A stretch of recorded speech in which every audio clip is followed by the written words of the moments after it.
The president earlier this week instructed the intelligence community to conduct a full review of the pattern of malicious cyber activity related to our presidential election cycle. So he's requested this report be completed and submitted to him before the end of his term. As you all know, in 2008, there were intrusions into both the Obama and McCain campaigns. There haven't been any noted episodes in 2012, but the president asked to go back with what we know now to make sure that we're using every tool possible as a means of due diligence.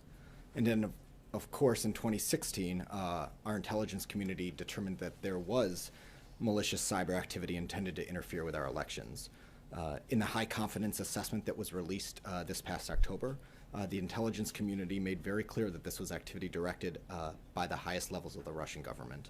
So as we've made clear, we are committed to ensuring the integrity of our elections, and this report will dig into this pattern of malicious cyber activity timed to our elections, take stock of our defensive capabilities, and capture lessons learned to make sure that we brief members of Congress and stakeholders as appropriate.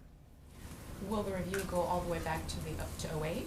Yeah, so we're going to actually, what the president asked for is a review to look at malicious cyber activity timed to our presidential election cycle. And so it will be broader than just looking at this past election. Okay. Will it also look at whether state election systems were tampered with, or will it just be about email intrusions and that sort of thing? Well, what we determined in mid-November, a few weeks ago now, is that state election systems the federal government did not detect any increased malicious cyber activity on election day or related to the administering of the elections. So we've already made that determination, and that's something we've announced publicly from here.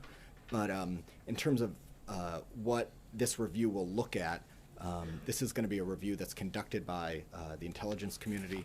As you know, in that October statement that we released, that was released by the Department of National Intelligence and Department of Homeland Security.